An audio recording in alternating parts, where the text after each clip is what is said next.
Der griechische Philosoph Platon ist einer der größten Denker aller Zeiten und hat vor allem die europäische Philosophie entscheidend geprägt. Der britische Philosoph Alfred North Whitehead sagte einmal, die ganze westliche Philosophie bestünde praktisch nur aus Fußnoten zu Platon. Was wir über das Leben und Werk von Platon wissen, aus welchem Grund er hauptsächlich Dialoge schrieb und welche Beziehung er zu seinem berühmten Lehrer Sokrates und zu seinem berühmten Schüler Aristoteles hatte, erfährst du in diesem Video. Während Platons Werk und seine Philosophie gut dokumentiert sind, ist über viele Bereiche seines Lebens nur wenig bekannt. Die erste Biografie zu Platon entstand erst im 2. Jahrhundert nach Christus, also über 400 Jahre nach seinem Tod. Platon heißt eigentlich Aristokles. Sein Name ist also nur ein Spitzname, den ihm sein Ringkampflehrer wegen seiner breiten Statur gab. Platis bedeutet breit, flach. Platon wird um 428 oder 427 vor Christus geboren. In dieser Zeit herrscht Krieg und das belagerte Athen wird von einer schweren Epidemie heimgesucht.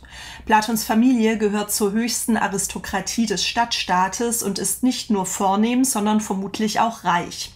Nur so lässt sich erklären, dass Platon bis an sein Lebensende finanziell unabhängig bleiben konnte und auch nie Geld für seine Lehre verlangte. Schon früher erhält Platon eine umfassende Ausbildung in Grammatik, Musik, Sport und Geometrie. 408 vor Christus, mitten im Peloponnesischen Krieg, begegnet er dann Sokrates.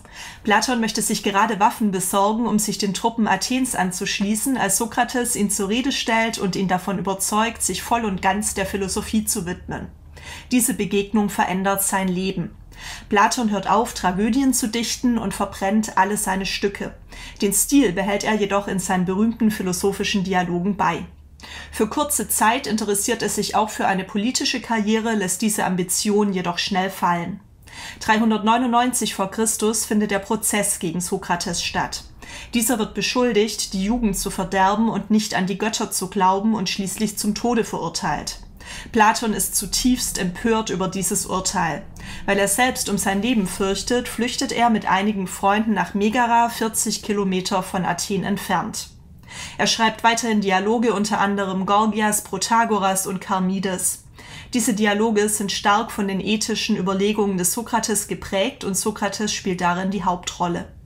Platon segelt weiter nach Kyrene und von dort aus nach Italien. In Italien trifft er mit den Pythagoreern zusammen. Er beginnt, sich für die pythagoreische Philosophie zu interessieren und beschäftigt sich mit deren Theorien zur Mathematik und zum Wesen der Seele. Platon reist außerdem nach Ägypten zu den Priestern von Heliopolis im Nildelta. Platons Denken ist durch seine Reisen und seine vielfältigen Begegnungen mit anderen Philosophen geprägt. Bei der Entwicklung seiner Gedanken greift er auf verschiedene Quellen zurück. Die französische Philosophin Simone Weil schreibt über ihn: Im Gegensatz zu allen anderen Philosophen wiederholt er immer wieder, dass er nichts Neues erfunden habe, dass er lediglich einer Tradition folge, die er manchmal beim Namen nennt, manchmal nicht. Manchmal lässt er sich von früheren Philosophen inspirieren, von denen uns Fragmente überliefert sind und deren Systeme er aufgreift und zu einer höheren Synthese führt. Mal sein Lehrer Sokrates, mal geheime griechische Traditionen, von denen wir fast nichts wissen, außer durch ihn. Die Orphiker, die Mysterien von Eleusis, die pythagoreische Tradition als Mutter der griechischen Kultur und sehr wahrscheinlich auch ägyptische und andere Traditionen aus dem Orient. 388 vor Christus fährt Platon nach Syrakus und schließt dort Freundschaft mit Dion, einem Mitglied am Hofe des Tyrannen Dionysius I. Platon will ihn davon überzeugen, eine gerechtere Regierungsform einzuführen. Ohne Erfolg. Man wirft ihn hinaus und zwingt ihn, Syrakus mit dem Schiff zu verlassen. Platon gerät in Gefangenschaft und wird als Sklave verkauft. Ein Mann aus Kyrene kauft ihn und lässt ihn frei, als er bemerkt, wer Platon ist. 387 vor Christus kehrt Platon nach Athen zurück und gründet die Akademie, eine philosophische Schule vor den Toren der Stadt. Dort lehrt er 40 Jahre lang. Einige herausragende Denker der Antike besuchen Platons Akademie, unter anderem Aristoteles. Auch 2 Frauen gehören, als Männer verkleidet, zu Platons Schülern. Die Akademie wird ein ungeahnter Erfolg, genießt konkurrenzloses wissenschaftliches und politisches Ansehen und existiert mehrere Jahrhunderte lang. Der Unterricht ist kostenlos, es gibt Diskussionen im engsten Kreis der Vertrauten, aber auch öffentliche Vorlesungen. Es gibt Einzelforschung auf unterschiedlichen Gebieten sowie ein Gemeinschaftsleben mit gemeinsamen Mahlzeiten und Schulfesten.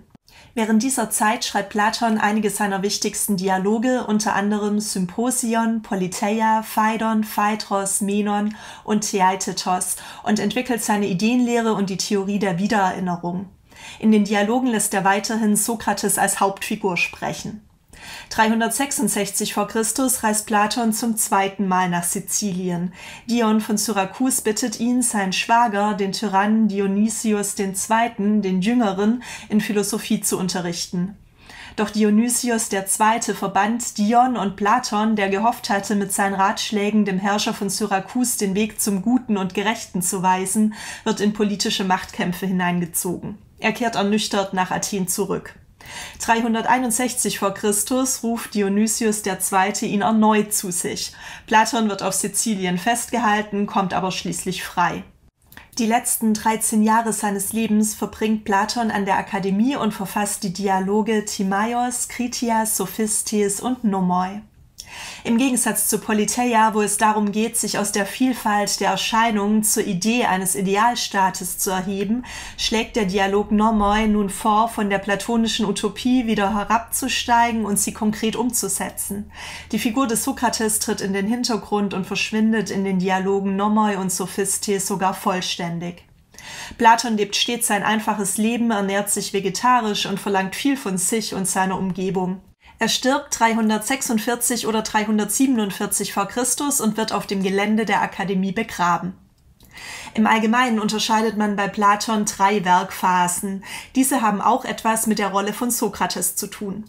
Die erste Phase, die sogenannte sokratische Phase, dauert bis zur Entwicklung der Ideenlehre.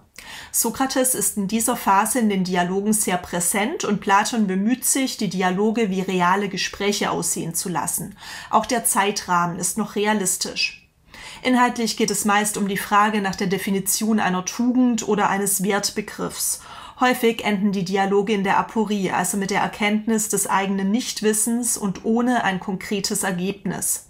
Zu den frühen Dialogen gehören die Dialoge Charmides, Euthydemus, Eutyphron, Gorgias, Ion, Kratylos, Kriton, Laches, Lysis, Menexenos, Menon, Phaidon, Protagoras und Symposion. Auch die Apologie des Sokrates, die Verteidigungsrede, die Platons Lehrer bei seinem Prozess hielt, gehört zu den frühen Werken Platons. In der mittleren Phase bemüht sich Platon formal nicht mehr darum, echte Gespräche nachzuahmen. Die Politeia beispielsweise ist kein reiner Dialog mehr und sprengt auch mit über 300 Seiten von der Länge her das Format eines echten Dialogs. Inhaltlich stehen auch in diesen Dialogen Definitionsfragen im Zentrum. Am Ende der Untersuchung gibt es nun aber ein positives Ergebnis. Die gefundenen Antworten ergeben sich aus der Annahme der Existenz der platonischen Ideen. Platons Ideenlehre wird als bekannte Grundlage des Gesprächs vorausgesetzt. Zu den mittleren Dialogen gehören Parmenides, Phaedros, Politeia und Theaetetos. In der Spätphase ist Sokrates zwar noch anwesend, gibt aber nur noch das Thema vor und stellt die Fragen. Ansonsten ist er Zuhörer. Im Dialog Nomoi tritt er gar nicht mehr auf. In den späten Dialogen geht es vor allem um Probleme, die sich aus der Ideenlehre ergeben, und um politische Philosophie. Zu den späten Dialogen zählen Kritias, Nomoi, Philebos, Politikos, Sophistes und Timaios. Kein einziger platonischer Dialog, der irgendwo in der Antike zitiert oder erwähnt wird, ist verloren gegangen. Das ist sehr außergewöhnlich und zeigt, dass Platon nie an Bedeutung verloren hat und über die Jahrhunderte immer präsent war. Ein wichtiger Teil von Platons Philosophie, die sogenannte Prinzipientheorie, wurde übrigens nur mündlich überliefert. In diesen ungeschriebenen Ansichten geht es um das Wesen des Guten. Diese Prinzipien stehen als das Wertvollere oder Ranghöhere hinter den Dialogen. Fast alles, was Platon schreibt, hat die Form von Dialogen, wenngleich manche Dialoge in Wahrheit Monologe mit dialogischem Rahmen sind. Der platonische Dialog ist die künstlerisch anspruchsvollste und literarisch wirkungsmächtigste unter allen literarischen Formen der Philosophie. Diese Form hat eine entscheidende Bedeutung. Der literarische Dialog lässt nämlich den Verlauf einer gemeinsamen Untersuchung nachvollziehen. Er gibt ein Grundmuster des Philosophierens als Gespräch vor, und zwar nicht nur als Schlagabtausch von Argumenten, sondern auch als gemeinsames philosophisches Suchen nach der Wahrheit. Es geht um das Denken als einen Prozess. In den Dialogen treffen ganz verschiedene Leute mit verschiedenen Ansichten aufeinander. Diese denken gemeinsam nach und stoßen auf Widersprüche, die sich teilweise gar nicht auflösen. Viele Dialoge enden in der Aporie, das heißt ohne ein konkretes Ergebnis, sondern mit der Erkenntnis des eigenen Nichtwissens. Platon ist bei seinen fiktiven Dialogen niemals selbst anwesend, spricht nie im eigenen Namen, sondern lässt immer andere für sich reden. Er hält seine Person komplett aus seinem Werk heraus. Sokrates spielt jedoch in vielen Dialogen eine zentrale Rolle und verkörpert das Ideal des dialogischen und dialektischen Denkens. Der platonische Dialog ist das schriftliche Abbild eines dialektischen Argumentationsweges, in dessen Verlauf ein Wissender einen Lernenden begleitet und führt. Die Dialoge können aktive Gespräche jedoch nur abbilden. Der dargestellte Erkenntnisprozess, ursprünglich ein lebendiges dialektisches Denkgeschehen, verliert durch die Verschriftlichung seine Qualität und Spontanität. Das Wesen der Dialektik, die spontane Bewegung des Denkens, geht verloren. Aus diesem Grund lässt Platon seine Dialoge bewusst unvollständig. Aufgrund ihrer Schriftlichkeit sind sie auf die künftige mündliche Hilfe durch den Autor selbst angewiesen. Die wichtigsten und höchsten Bereiche des Denkens sollten laut Platon nämlich besser nicht schriftlich in Umlauf gebracht werden, um nicht missverstanden oder verunglimpft zu werden. Platons Prinzipienlehre, in welcher es um das Wesen des Guten geht, steht hinter den Dialogen und wurde nur mündlich überliefert. Platons Dialoge sind notwendig Gespräche unter Ungleichen. Ein Wissender, das heißt ein Dialektiker, führt einen Lernenden zu mehr Erkenntnis. Alle Gesprächspartner sind im Verhältnis zum jeweiligen Gesprächsführer, meist Sokrates, Lernende. Die Überlegenheit des Gesprächsführers hat zur Folge, dass der Partner, ob Gegner, Freund oder Schüler, sowohl den einzelnen Argumentationsschritten als auch der Zusammenfassung des Ergebnisses durch den Gesprächsführer zustimmt. Die Übereinstimmung mit dem Gesprächsführer, Homologie, ist das Ziel jedes platonischen Dialogs. Diese abschließende Homologie kann auch bedeuten, dass übereinstimmend festgestellt wird, dass die Erörterung kein befriedigendes Ergebnis gebracht hat. Die Gesprächsführer der einzelnen Dialoge sind hinsichtlich der philosophischen Durchdringung des jeweiligen Themas ihren Partnern weit voraus. Sie führen das Gespräch zielstrebig zu dem Ergebnis, das ihnen selbst bereits bekannt ist, und sie können das Argument notfalls ohne ihre Gesprächspartner voranbringen. Der Gesprächsführer ist also der Wissende im Dialog. Er legt Wichtiges dar, lässt dabei aber Raum für noch Wichtigeres und Höherwertiges, welches nur mündlich übermittelt werden kann.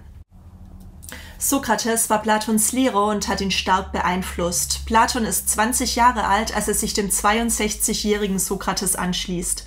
Platon kannte wahrscheinlich schon vor seiner Begegnung mit Sokrates die Naturphilosophen, beispielsweise Heraklit, Parmenides, Anaxagoras oder Zenon. Doch Sokrates eröffnet ihm eine völlig neue Art des Denkens. Er regt ihn dazu an, nicht länger über kosmologische Fragen und die Ordnung der Natur nachzudenken, sondern über den Menschen und die Frage, wie er sein Leben führen soll. Was beide Männer antreibt, ist die Liebe zur Wahrheit. Platon ist offensichtlich von seinem Lehrer und dessen Denkweise so tief beeindruckt, dass er sein Leben lang im inneren Dialog mit ihm bleibt. Bei Sokrates lernt Platon das Denken selbst. Wie geht man den Dingen auf den Grund? Wie spürt man Widersprüchen nach?